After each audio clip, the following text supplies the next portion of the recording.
नमस्कार दोस्तों, Hindi online banking में आपका स्वागत है।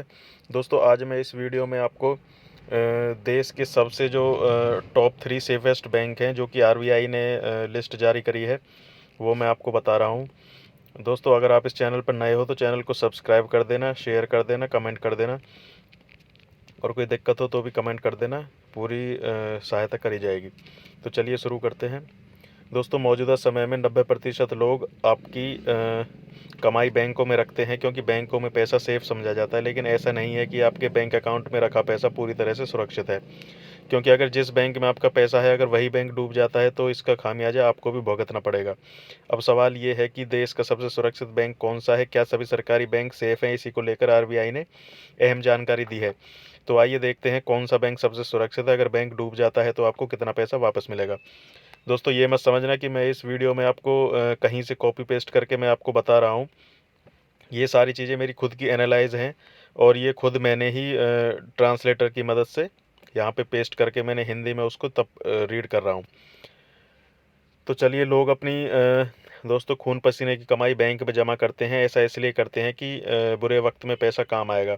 लेकिन कभी कभी ऐसा होता है कि बैंक ही डूब जाता है, फिर उस बैंक के अकाउंट होल्डर के हाथ में कुछ भी नहीं बचता है सिवाय सिर पीटने के। थोड़ा फनी सा हो गया।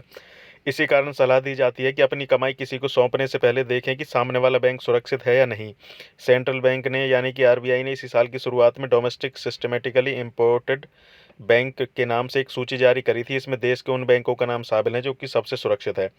भारतीय बैंकों की सिलिकॉन वैली बैंक जैसी हालत तो नहीं है, ये भी इसमें देखा गया है। तो चलिए, आरबीआई की तरफ से इसी साल एक सूची जारी की गई। उस दिन रिजर्व बैंक ने लिस्ट जारी कर बताया कि कौन से बैंक में आपका पैसा सेफ है और कौन से बैंक में आपका पैसा सेफ नहीं है। आइए जानते हैं कि अगर किसी देश का एक भी बड़ा बैंक डूबता है तो उसका नुकसान पूरी इकोनॉमी यानी कि इंडियन इकोनॉमी पर होता है। ग्राहकों तो जो भुगतना होता है वो अलग है। तो चलिए, कौन कौन से बैंक इसमें है। दोस्तों, इसमें 2 प्राइवेट बैंक है, एक सरकारी बैंक है। इनमें एचडीएफसी बैंक और आईसीआई बैंक का नाम शामिल है। और प्राइवेट बैंक तो ये हो गए, और एक एसबीआई अकाउंट भी है जो कि गवर्नमेंट बैंक है। दोस्तों, इन तीनों बैंकों को सबसे सेफ माना गया है क्योंकि सबसे बड़ा कारण ये भी है कि ये बहुत बड़े बैंक हैं इंडिया के, और अगर इनमें कोई दिक्कत भी आती है, बैंक डूबने की कगार पर होता है, तो गवर्नमेंट भी इनको चलाने के मूड में आ जाती है। इस लिस्ट में कौन बैंक आ सकते हैं जो कि आरबीआई ने करे हैं? इसमें दोस्तों यूजुअल कैपिटल कंजर्वेशन बफर के अलावा अतिरिक्त कॉमन इक्विटी टायर 1 बनाए रखने की आवश्यकता होती है। इसके अनुसार स्टेट बैंक ऑफ इंडिया को अपनी जोखिम भारित संपत्ति के प्रतिशत के रूप में अतिरिक्त 0.6% CET1 बनाए रखना होता है। इसी तरह आईसीआई बैंक और एचडीएफसी बैंकों को अतिरिक्त 0.2% बनाए रखने की जरूरत है। इन बैंकों पर रिजर्व बैंक की रहती है कड़ी नज़र। केंद्रीय बैंक की इस लिस्ट में जो बैंक आते हैं उन पर आरबीआई की कड़ी नज़र रहती है। रिजर्व बैंक इन बैंकों के दैनिक कामकाज पर तो नज़र रखता ही है, कई बड़े लोन या अकाउंट पर भी कड़ी निगरानी होती है। यदि किसी बड़े प्रोजेक्ट पर बैंक लैंडिंग की बातचीत करती है तो उसका मूल्यांकन भी किया जाता है। दोस्तों, ये लिस्ट 2015 से ऐसे बैंकों की लिस्ट जारी करता आ रहा है आरबीआई। रिजर्व बैंक का मानना है कि ऐसे बैंक देश की अर्थव्यवस्था के लिए ज़रूरी हैं। इन बैंकों को रेटिंग भी दी जाती है। इसी वजह से आरबीआई की लिस्ट में 3 बैंकों के नाम शामिल हो पाए हैं। दोस्तों, अब देख लेते हैं बैंक अगर डूबता है तो कितना पैसा वापस मिलता है। इसमें डीआईसीजीसी की तरफ से 5 लाख रुपए तक का इंश्योरेंस होता है, यानी कि बैंक अगर डिफ़ॉल्ट होता है या डूब जाता है तो आपके बैंक में जमा पैसे पर 5 लाख रुपए तक का इंश्योरेंस कवर मिलता है। उसमें चाहे कितने भी पैसे हों, मान लो 5 लाख से ज़्यादा है तो भी आपको 5 लाख मिलेगा। अगर 5 लाख से कम है तो जो आपका पैसा है वो आपको मिल जाएगा। दोस्तों, डीआईसीजीसी रिजर्व बैंक इंडिया की कंपनी है। ये देश के बैंकों का इंश्योरेंस करती है। इसके बैंक डूबने या बैंकरप्ट होने की स्थिति में 1 लाख रुपए तक की रकम दी जाती थी, लेकिन सरकार ने इसे बढ़ाकर 5 लाख कर दिया है। भारत में जिन विदेशी बैंकों की शाखाएं हैं वो भी इसी में आती हैं। कितने दिनों में पैसा मिलता है? यदि कोई बैंक डूब जाता है या बैंक बंद होने की स्थिति में है तो 45 दिन के अंदर सारे अकाउंटों की जानकारी वो कलेक्ट करता है। इसके पास जांच पड़ताल होती है और अगले 45 दिनों के अंदर ग्राहक को राशि दे दी जाती है। इस पूरी प्रक्रिया में 90 दिनों का समय लग जाता है। इसी कारण एक्सपर्ट कहते हैं कि बैंक खाते में 5 लाख से ज़्यादा रकम नहीं रखनी चाहिए। आप अपना पैसा अलग अलग बैंकों में रख सकते हो ताकि ऐसी स्थिति में पूरी कमाई सुरक्षित रहे। दोस्तों, ये छोटी सी जानकारी थी आपके लिए। कि आप ऐसा नहीं है कि जो स्मॉल फाइनेंस बैंक है ये फ्रॉड हैं या ये डूब सकते हैं।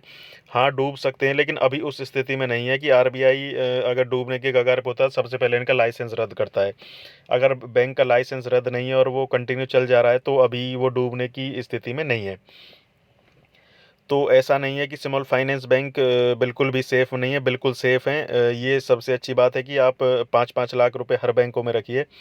तो उससे ज़्यादा अगर आप रखोगे, यानी कि मान लीजिए आपके अकाउंट में 5 लाख से ज़्यादा है तो आप उसको ब्रेक करके रखिए।